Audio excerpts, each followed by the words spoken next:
नमस्ते दोस्तों, मैं आपका अपना doctor Sunil, neuro physiotherapist general physicians. आज हम बात करने जा रहे हैं कि जब भी पैरों में चोट या मोच आ जाती है, जिसको हम लिगामेंट स्प्रेन या स्ट्रेन बोलते हैं। कई बार आपने देखा होगा, जैसे स्पोर्ट्स में डाई करते समय या स्पोर्ट्स में रन करते समय कई बार गिर जाते हैं या पैर थोड़ा लचकचा जाता है, तो उसमें स्प्रेन आ जाता है, मतलब लिगामेंट में स्वेलिंग आ जाती है या टेंडन में स्वेलिंग आ जाती है। कई बार अपन चलते हैं तब भी हमें पैर थोड़ा इम्बैलेंसिंग हो जाए या पैर ऊंचा नीचा हो जाए या प्लेन सतह पे ना चल पाए, तो हमारा पैर कई बार तिरछा रखा जाता है या इम्बैलेंस हो जाता है या शरीर का बैलेंस जो एक पैर में ज़्यादा चले जाता है, तो तब भी प्रॉब्लम देखने को मिलती है। कई बार सीढ़ी चढ़ते समय घुटना ट्विस्ट हो जाता है या मुड़ जाता है। कई बार हम मोटरसाइकिल से या साइकिल चलाते समय गिर जाते हैं, तो हाथों के बैलेंस में कई बार जो है हाथों पे जब हम फोर्स करते हैं तो पैरों रिस्ट जॉइंट में, एल्बो जॉइंट्स में या फिंगर्स के आसपास हमें इस प्रकार की मोच देखने में मिलती है, जिसको हम लिगामेंट स्पैन या स्ट्रेन बोलते हैं। तो इसमें जनरली करना क्या होता है, कैसे हम इसको ट्रीट कर सकते हैं, कैसे इसको हम अच्छे से ट्रीट करके नॉर्मल कंडीशंस में ला सकते हैं। तो इसका एक प्रिंसिपल्स होता है राइस प्रिंसिपल्स से हम अगर फॉलो करें तो इसको प्रॉपर तरीके से 3 से 5 दिन में पूरे तरीके से ठीक कर सकते हैं। तो राइस होता क्या है, तो हम एक एक शब्द को उसके डिटेल्स में पढ़ते हैं, देखते हैं।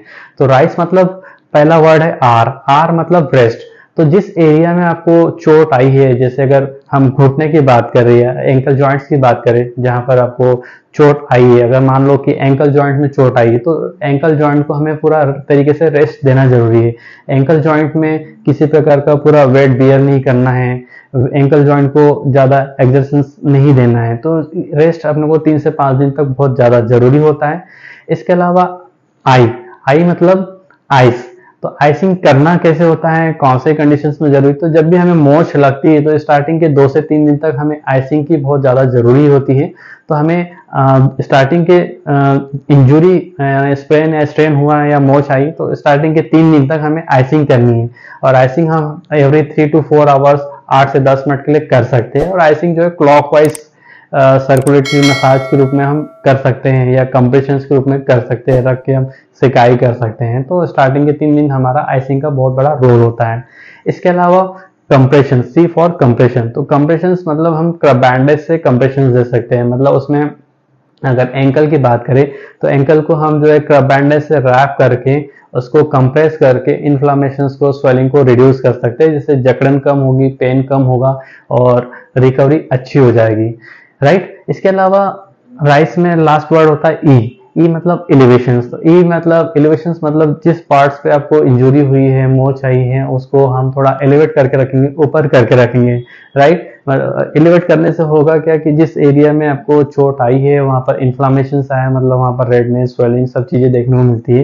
तो स्वेलिंग को ड्रेन करने के लिए एलिवेशन का बहुत बड़ा रोल होता है। चाहे तो आप अपने एंकल अगर चोट आई है तो 1 पिलो या 2 पिलो रख के उसको रेस्ट थोड़ा एलिवेट करके रख सकते हैं। तो 2 से 3 दिन तक हमें ये चीजें, सब चीजें फॉलो करनी होती है। इससे हमारी जो मोच आई है या चोट आई है या इंजुरी हुई है, उसमें काफी हद तक रिकवरी हो जाती है। और हम कैसे पता करें कि हमारी जो चोट आई है वो नॉर्मल मसल्स वाली है या टेंडन वाली है या कोई किसी प्रकार का हेयरलाइन फ्रैक्चर है। तो उसके लिए हमें हमारे फिजिशियंस को या ऑर्थोपेडिक्स को या स्पोर्ट्स मेडिसिन डॉक्टर्स को दिखा सकते हैं, जिसमें हम एक्सरे करके कंफर्म कर सकते हैं कि जो जॉइंट्स इन्वॉल्वमेंट है उसमें कोई किसी प्रकार का हेयरलाइन फ्रैक्चर या फ्रैक्चर तो नहीं है।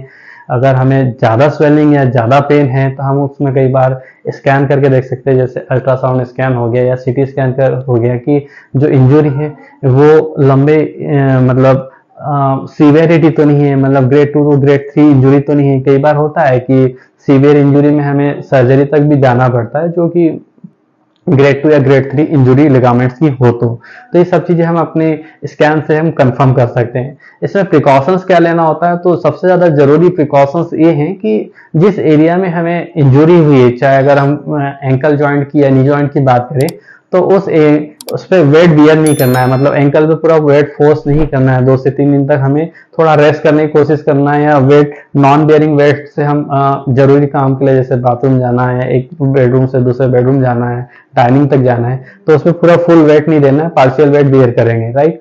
विगरस एक्सरसाइज नहीं करें। कई बार होता है आपको बोला जाता है कि आपको मोच चाहिए, थोड़ी सी एक्सरसाइज कर लिए ठीक हो जाएगा, बट होता क्या है कि हम उस कंडीशंस में बिना कंसल्ट किए एक्सरसाइज कर लेते हैं, विगरस एक्सरसाइज कर लेते हैं, कुछ ऐसी भी एक्सरसाइज कर लेते हैं जो जरूरी नहीं होती उस कंडीशन में, कॉन्ट्राइंडिकेटेड होती है, वो भी कर लेते हैं। तो उसके परिणाम स्वरूप हमारा रिकवरी होने के बदले कंडीशंस वर्स हो जाती है, इन्फ्लामेशन बढ़ जाता है, पेन बढ़ जाता है, इंजुरी बढ़ जाती है। तो इन सब चीजों का ध्यान रखना जरूरी है कि जब भी आपको स्प्रेन स्ट्रेन हो और आपने फिजिशियंस को दिखा दिया और आपको बोल दिया गया है कि आपके कोई फ्रैक्चर्स नहीं है, आप रेस्ट करिए, एक्सरसाइज करिए, ठीक हो जाएगा, तो आपको फिजियोथेरेपिस्ट से कंसल्ट कर लेना चाहिए या फिजिकल थेरेपिस्ट से कंसल्ट कर लेना चाहिए कि हमारे लिए कौन सी एक्सरसाइज सुटेबल है और कौन सी करनी है। उनके गाइडेंस में एक्सरसाइज आप कर सकते हैं।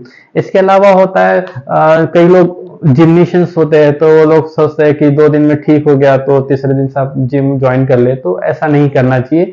कम से कम आपको 3 से 5 दिन तक पूरा रेस्ट देना चाहिए, जिससे आपके जो पैरों में इंजुरी आई है या एंकल्स में इंजुरी आई है, कई बार होता है कि रेस्ट के बाद थोड़ा ठीक लगने लगता है तो हम बैक ऑन एक्सरसाइज या जिम में चले जाते हैं, तो वो नहीं करना है।